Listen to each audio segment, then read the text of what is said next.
Everyone, আমি শুভ্রা। আমার নতুন একটা ব্লগে বা ভিডিওতে তোমাদের সকলকে স্বাগত। কেমন আছো তোমরা সবাই? আশা করছি সবাই ভালো আছো, আমিও ভালো আছি। তো আজকে আমার রেসিপি হচ্ছে, ও দেখো কি সুন্দর রোদ উঠেছে। তো আজকে আমার রেসিপি হচ্ছে এই যে মাটন। এবার মাটনটাকে আমি খুব ভালো করে ধুয়ে জলটা ঝরিয়ে রেখে দিয়েছি। তো আমি আজকে মাটনের পাতলা ঝোল করব। এখানে আমার আদা বাটা রয়েছে, আমি মশলাগুলো সব করে নিয়েছি।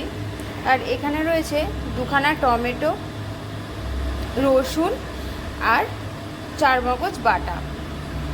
এবার আমি সমস্ত মশলাগুলোকে প্রথমে এই মাটনের সঙ্গে ভালো করে মিশিয়ে নেব।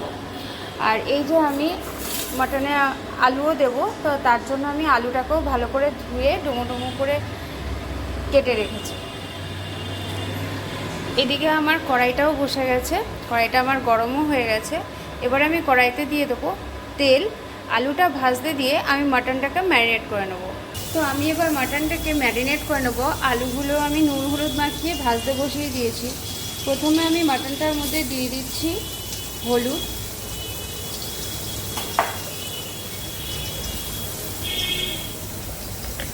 দিয়ে দিচ্ছি লবণ,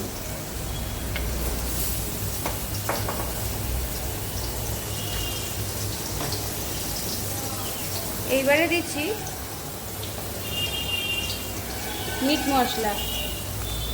আমি এর মধ্যে জিরের গুঁড়োটা অ্যাড করি না, 2 চামচ মিট মশলা দিলাম।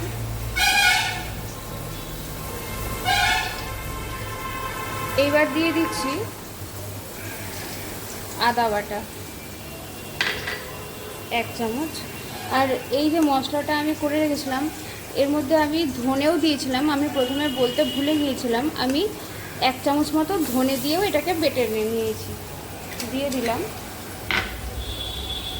এইবার দিয়ে দেব সানরাইজের লঙ্কা গুঁড়ো। এটা কাশ্মীর রেড চিলি নয়, এটা এমনি লঙ্কা গুঁড়ো। আর দিয়ে দিচ্ছি পরিমাণ মতন সর্ষের তেল। এইবার সব মশলা দিয়ে মাটনটাকে আমি খুব ভালো করে মেখে রেখে দেব। তো চলো, তো দেখো এখানে আমার আলুটা ভাজা হয়ে গেছে। আমি আলুটাকে তুলে নিই।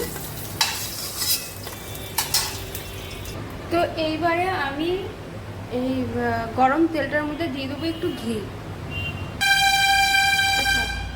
দিয়ে দিচ্ছি আমি 1 চামচ ঘি।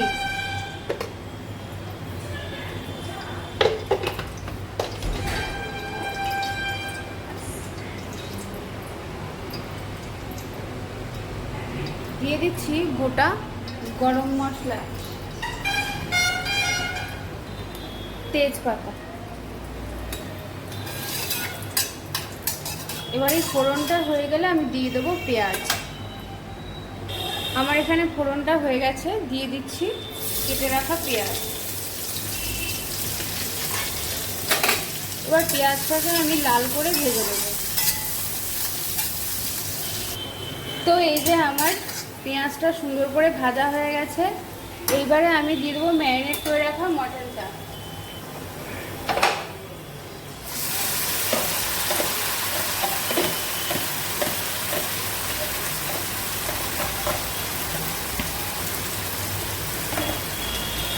মাটনটা যত কচলে মাখবে, মশলাটা ওর ভেতরে যত বেশি যাবে, তত বেশি এর টেস্টটা হবে। তো আমি মাটনটাকে এবার একটু কষিয়ে নিই কিছুক্ষণ, তারপরে দেখাচ্ছি। তো দেখো আমার মাংসটা 50% কষানো হয়ে গেছে, তেলও ছেড়ে দিয়েছে। এইবারে ওই বাটিতে লেগে থাকা মশলাটা আমি একটু গরম জল দিয়ে ধুয়ে আমি এটার মধ্যে দিয়ে দেবো।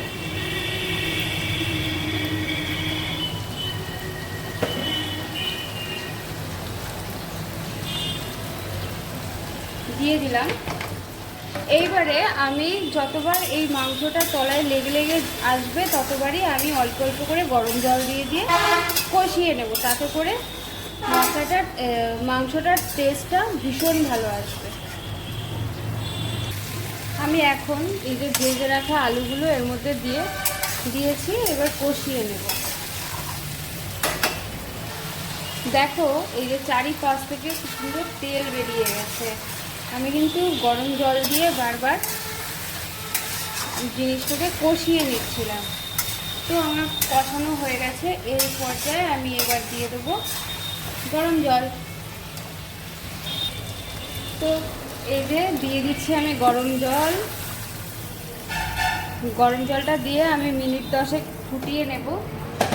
ফুটিয়ে তারপরে আমি ব্যাপারটাকে দিয়ে দেবো প্রেসার কুকারে।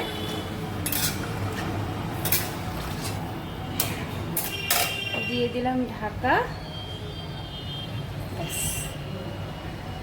তো আমি 15 মিনিট মাংসটাকে ভালো করে ফুটিয়ে নিয়েছি। এরপরে দিয়ে দেবো প্রেসার কুকারে। ফিরে আসছি একেবারে ফাইনাল লুক নিয়ে।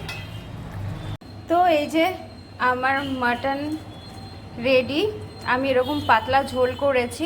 রেসিপিটা কেমন লাগলো অবশ্যই আমাকে জানাবে। বাড়িতে এরকমভাবে অবশ্যই ট্রাই করে দেখবে। ভালো লাগলে লাইক কমেন্ট শেয়ার করবে। অবশ্যই আমার মতন একবার ট্রাই করে দেখো, আশা করছি ভালোই লাগবে। আর যারা ফেসবুক থেকে দেখবে তারা আমার চ্যানেলটাকে ফলো করে দিও। আর যারা ইউটিউব থেকে দেখবে তারা আমার চ্যানেলটাকে সাবস্ক্রাইব করে দিও। তো আজকের মতন টাটা, দেখা হচ্ছে নেক্সট রেসিপি নিয়ে।